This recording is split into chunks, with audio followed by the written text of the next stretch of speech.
Halo Halo geng, geng, kembali lagi di podcast Wanadri, tempat kita ngobrol dengan berbagai narasumber dengan background yang beraneka ragam, dengan satu benang merah yang sama. Cerita luar biasa di kegiatan alam terbuka. Perkenalkan, nama saya Anya, Wanadri 1411 Windu Purnama, Pendidikan Dasar Wanadri tahun 2018. Di episode kali ini, kita sudah kedatangan narasumber yang punya banyak insight tentang bagaimana menjadi adaptif di dunia yang serba dinamis. Mas Surya Pagiasa, silahkan memperkenalkan diri. halo, nama saya Asa, Wanadri 941 Bayu Windu. Saya masuk Wanadri di PDW 2008. Oke, Mas Asa, sebelum mulai ke inti pembicaraan, boleh nggak sharing dulu gimana latar belakang Mas dan ketertarikan Mas awalnya di dunia petualangan tuh seperti apa? Nah, jadi saya tuh ingat dulu ketika kecil, saya tuh sering diajak oleh orang tua saya, oleh ayah saya tuh jalan-jalan ke alam. Oke. Jadi itu sangat berkesan lah buat saya. Dan waktu saya SMA, nah kebetulan saya SMA di Jakarta dan ada ekstrakurikuler pecinta alam tuh. Oke. Nah, jadi waktu itu saya coba ikut dan ternyata sangat menyenangkan buat saya. Oke. Akhirnya sejak saat itu saya cukup aktif sampai ketika saya kuliah di Bandung, di ITB waktu itu, dan ada kesempatan saya bergabung ke Perhimpunan Pendaki Gunung dan Penebur Himbauan Nadri. Saya bergabung hingga akhirnya sampai sekarang saya berlanjut untuk terus berkegiatan di alam, naik gunung atau kegiatan petualangan lainnya. Oke, berarti sudah cukup lama dan masih aktif sampai sekarang untuk berkegiatan dalam terbuka. Iya, masih sangat aktif. Oke, baik. Ngomongin soal petualangan atau adventure. Kan banyak orang yang bilang biasanya itu kalau dalam petualangan, yang penting itu bukan cuma tujuannya, tapi justru yang paling penting adalah proses untuk mencapai ketujuan tersebut. Menurut Mas sendiri nih, kalau ada tagline atau kalimat adventure as a mindset, pemaknaannya sendiri gimana? Menarik ya, karena kalau saya melihat dari sudut pandang petualangan sebagai sebuah mindset ya, adventure as a mindset, saya melihat bahwa petualangan itu tidak terbatas pada kegiatan di alam bebas atau misalnya mendaki gunung atau yang lain. Tapi sebenarnya seluruh aktivitas kita di dalam hidup itu bisa kita lihat sebagai sebuah petualangan. Oke. Karena petualangan itu setidaknya melibatkan 3 hal. Yang pertama itu ada aspek uncertainty atau ketidakpastian. Sehingga kalau kita bilang bahwa kita sedang berada di keadaan, mau itu di alam atau di hidup yang sebenarnya tidak pasti, sebenarnya kita sedang berada di sebuah kondisi petualangan. Oke. Terus yang kedua itu, petualangan itu juga punya aspek di mana dia mendorong kita untuk berada di suatu keadaan di mana itu keadaannya tidak nyaman atau berada di luar ambang batas kemampuan kita.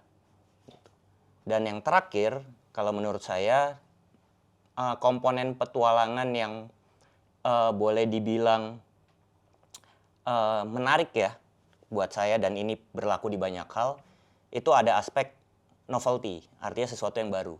Oke. Gitu. Jadi mindset petualangan sebenarnya bisa kita terapkan di banyak hal.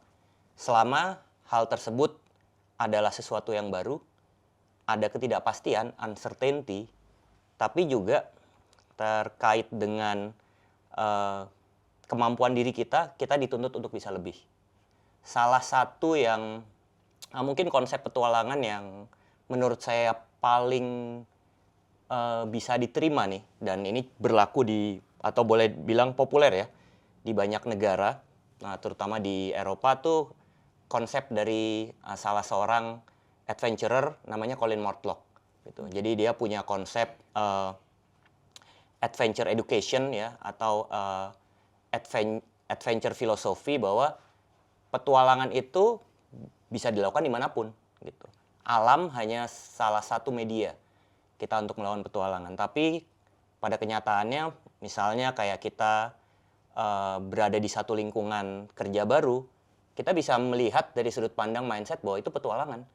Ini suatu lingkungan baru, ada challenge, ada tantangan yang harus kita hadapi, ada uncertainty tadi. Jadi buat saya pribadi, saya melihat salah satu konsep yang cukup sering dipopulerkan oleh Colin Mortlock ini sejalan dengan tadi adventure as a mindset. Oke, itu banyak insight yang baru juga buat saya sebenarnya. Tapi boleh nggak kalau misalkan dikerucutin lagi nih ke lebih spesifik tentang kegiatan alam terbuka itu sendiri. Tadi kan petualangan sebenarnya ya hidup kita secara menyeluruh, in general ya juga petualangan sebenarnya kan. Kalau misalkan memenuhi unsur-unsur yang tadi Mas sudah sebutkan. Tapi kalau secara spesifik tentang kegiatan alam terbuka, sebenarnya kalau untuk mahasiswa atau anak muda in general deh, seberapa efektif sih dampaknya dan manfaat utamanya tuh apa? Kalau misalkan mereka pada akhirnya memilih untuk terlibat atau terjun langsung untuk berkegiatan di alam terbuka. Nah, kalau saya mungkin mau mengambil dari sudut pandang yang berbeda. Oke. Gitu. Karena kalau saya melihat sebenarnya adventure atau petualangan itu adalah sesuatu hal yang sangat natural. Suatu rasa ingin tahu manusia tentang hal yang baru, bagaimana mereka selalu ingin mempunyai aktualisasi diri melalui tantangan. Jadi sebenarnya petualangan itu sebenarnya sesuatu yang natural. Dan kalau kita lihat, contohnya ya, anak kecil ya, atau anak muda kayak tadi Mbak Anya sebutkan, itu sebenarnya punya kecenderungan kan untuk mengeksplor sesuatu hal yang baru. Ya, Ya betul. kan, untuk mencari tantangan. Wah, ada sesuatu nih yang kelihatannya menantang, challenging. Ya. Dia akan coba kan. Gitu. Jadi sebenarnya kalau kita lihat dari sudut pandang manusia sebagai sebuah makhluk hidup yang memang secara natural punya kecenderungan untuk berpetualang, hal ini tuh sebenarnya bukan menjadi sebuah pilihan ya. Jadi kayak petualangan menjadi pilihan bagi anak muda atau mungkin pelajar atau mahasiswa, menurut saya bahkan lebih tepatnya adalah petualangan itu adalah sesuatu yang memang mereka cari. Oke. Gitu. Anak muda cenderung mencari petualangan dalam bentuk apapun. Dalam konteks tadi terbatas, kalau kita melihat petualangan alam bebas, nah saya melihat bahwa mungkin ini sebagai sebuah media ya, salah satu opsi media di mana para anak muda tadi itu bisa mengaktualisasikan diri secara lebih. Gitu. Karena kita udah punya suatu kecenderungan yang natural untuk berpetualang, mengeksplorasi sesuatu gitu. Tinggal bagaimana ini menemukan media yang tepat. Nah, saya lihat ketika medianya adalah alam bebas, itu menjadi sebuah media yang tepat untuk menyalurkan keinginan yang timbul secara natural tersebut. Gitu. Kenapa? Karena menurut saya media alam bebas ini atau alam terbuka sangatlah efektif. Karena seluruh aspek dari diri seseorang itu sebenarnya akan teraktualisasi di situ. Fisik, mental, intelijensia. Itu berbeda dengan misalnya, kayak sekarang kan mungkin anak-anak muda di era digital ini berpetualang tapi misalnya di dunia digital ya, game atau segala macam. Itu kan sebenarnya petualangan juga kan. Melakukan sesuatu yang baru gitu. Mereka coba, saya pengen nyoba nih, ada game katanya menarik karena mengeksplor atau ada tantangan tertentu gitu. Tapi mungkin agak sedikit berbeda ya, karena kalau di alam terbuka lebih efektif karena fisik kita bergerak, ya kan? Emosi, intelijensi kita di-challenge gitu. Ketika kita lelah, tapi kita diminta untuk terus bisa bersabar atau terus bisa gimana sih caranya tetap melangkah gitu. Itu kan butuh determinasi ya. Yeah. Emotional intelligence untuk kita tetap nge-push diri kita supaya kita tetap bisa melangkah gitu. Dengan kondisi fisik misalnya yang sudah lelah. Jadi saya lihat eh, media alam terbuka sebagai sebuah media petualangan itu memiliki nilai lebih dari sisi efektivitas karena seluruh aspek dari manusia ini akan teraktualisasi dan eh, digunakan sepenuhnya. Oke. Gitu. Oke, saya sebagai Gen Z atau anak muda, ya cukup relate dengan statement Mas tadi. Iya. Jadi agak ke-trigger juga nih. Eh, aku mau nanya, soal tadi misalkan di hari ini, seberapa besar efektivitas kita untuk berkegiatan di alam terbuka sebagai anak muda gitu? Eh, belum menjadi alasan yang kuat supaya kita bisa berani untuk melakukan itu secara langsung gitu.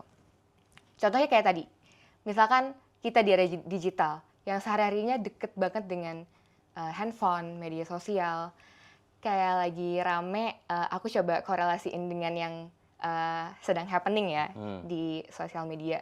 Misalkan banyak game namanya Roblox, jadi kayak itu tadinya cuma game anak SMP, SMA, tapi karena Gen Z seperti aku ini udah banyak juga kan, udah masuk dunia kerja segala macem, jadi mereka butuh distraksi atau pelarian dari kehidupan sehari-hari mereka yang mungkin monoton ya, kerja ke kantoran seharian gitu. Dan salah satunya adalah main game di Roblox, dan itu tuh bisa melakukan banyak hal yang sebenarnya kita bisa lakukan itu di dunia nyata. Contohnya naik gunung. Teman-teman aku udah banyak yang nyoba kayak ngajakin kayak ayo naik gunung, misalkan kayak kita bisa ke Rinjani, bisa ke Merbabu, dan itu tuh gamenya real banget. Bisa ada checkpoint dan emang tujuannya tuh ke puncak gitu.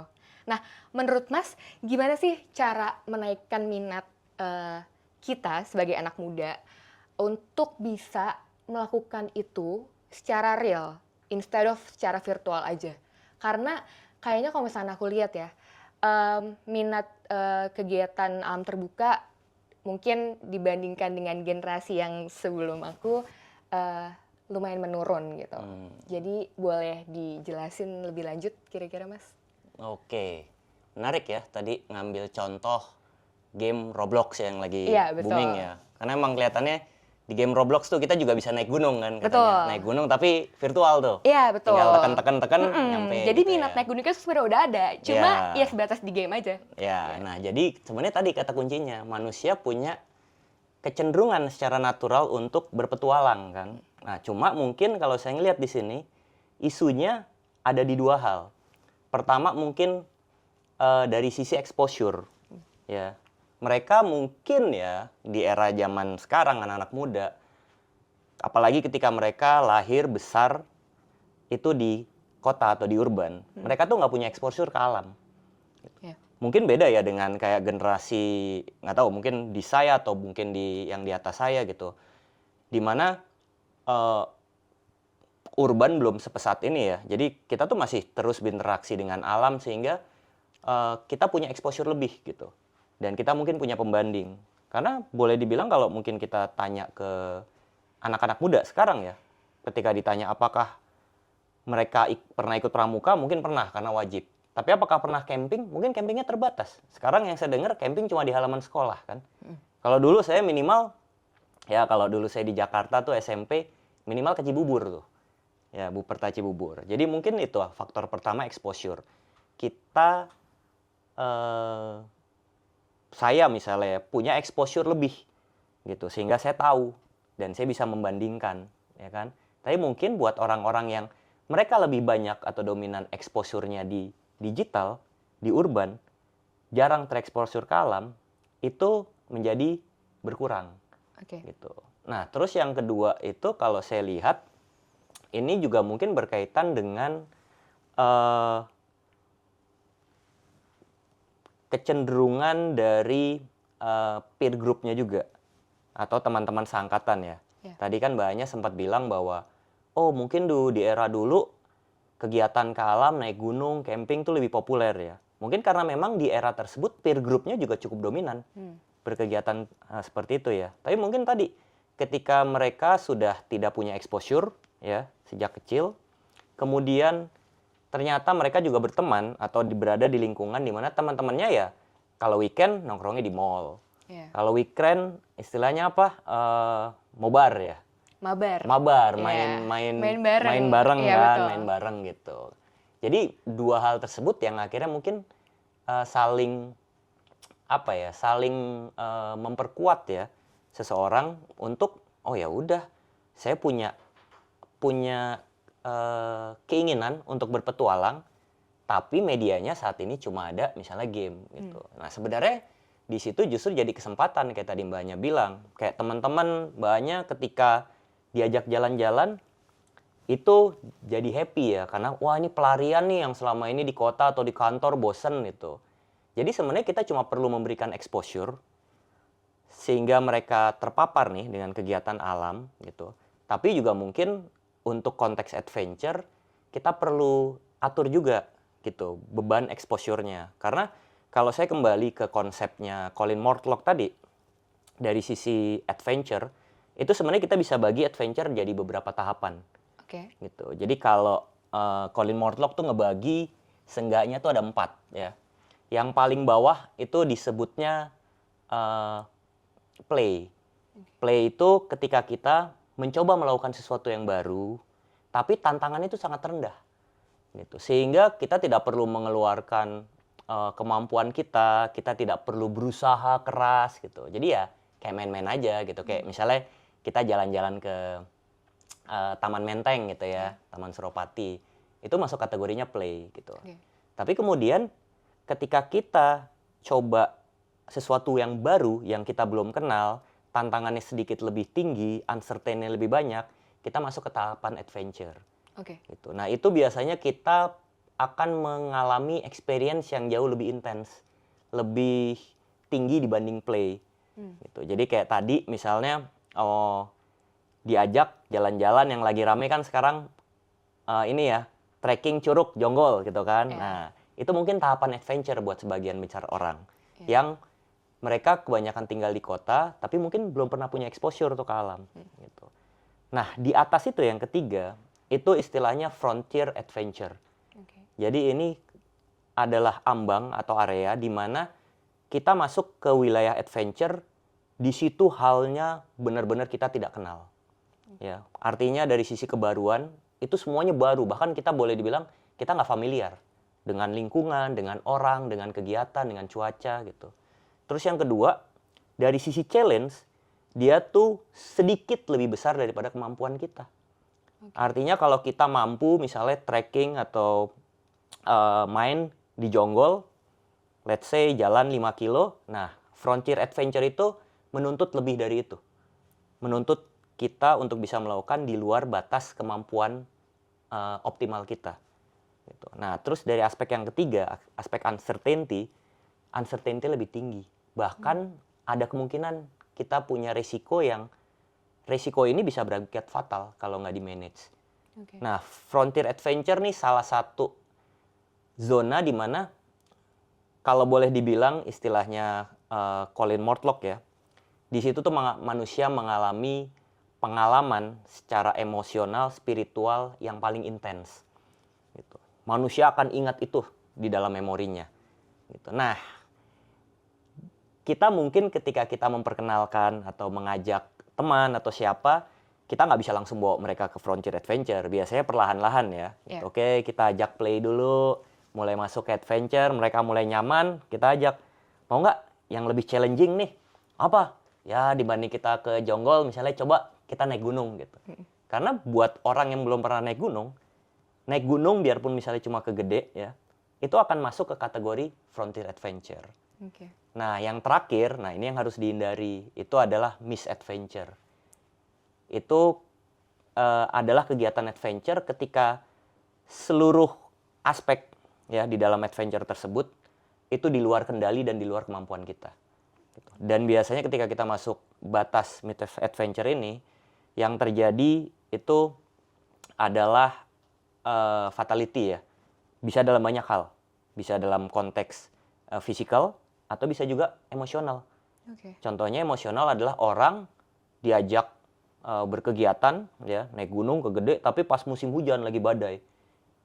Bisa aja pulang dari situ mereka punya memori yang buruk kan, akhirnya nggak mau lagi gitu. Jadi sebenarnya kalau kita lihat dalam konteks tadi, kita tinggal mengarahkan nih misalnya orang-orang yang, wah, oh, main Roblox lebih enak nih, bisa naik gunung gini-gini segala macam. Tapi itu karena mereka mungkin belum pernah nyoba adventure yang sebenarnya, Iya. gitu. Di mana adventure yang sebenarnya di alam terbuka, alam bebas tadi, akan menggunakan seluruh aspek dirinya, fisik, mental, intelijensia secara utuh, gitu. Tapi jangan langsung kita bawa ke tahapan yang tinggi. Mungkin kita ajak play dulu tuh. Iya. Kita ajak ke tahap adventure. Nanti baru ketika mereka udah nyaman, kita bawa ke frontier adventure. Kalau memang mereka nyaman dan mereka mau ya, gitu. Oke. Dari satu pertanyaan ini kita bisa dapat insight banyak banget, bahkan ada teorinya ya sebagai dasar. Jadi Ya. mungkin bisa di-note juga sama teman-teman yang lagi nonton atau dengar di rumah. Oke, jadi berangkat dari sana, aku mau bertanya lebih lanjut soal kalau Mas sendiri itu ada nggak sih tantangan di kehidupan nyata atau kehidupan sehari-hari yang ternyata lebih berat daripada tantangan Mas selama berkegiatan di alam terbuka?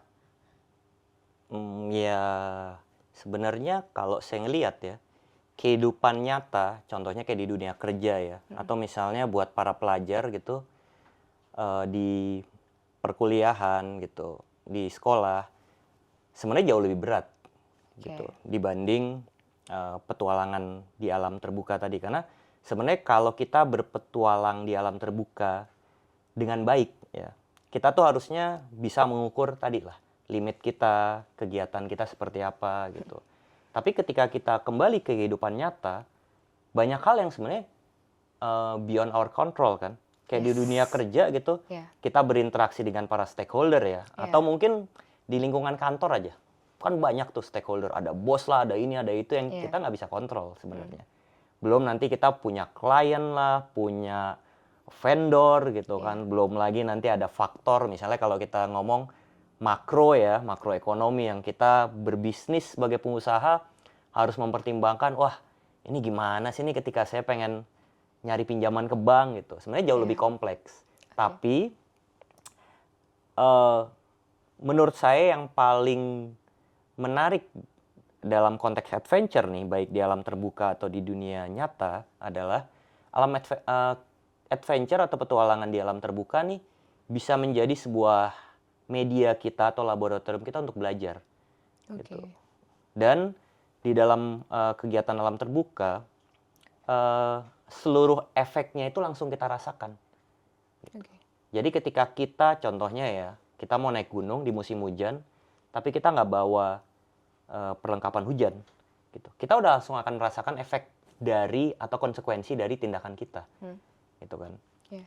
Misalnya kita lagi jalan satu tim nih naik gunung, terus kita banyak pikiran, emosi kita nggak stabil, itu langsung dirasakan oleh satu regu kita, kayak wah ini si Asa kenapa sih nih kok ngedumel terus segala macem gitu, diajak kerjasama nggak bisa gitu. Tapi kadang di dunia nyata kerja atau tempat lain, konsekuensi itu nggak langsung dirasakan gitu, dia bisa ke delay gitu. Jadi menurut saya ini dua hal yang kita bisa lihat kesamaannya dan kita bisa gunakan sebagai sebuah media kita belajar.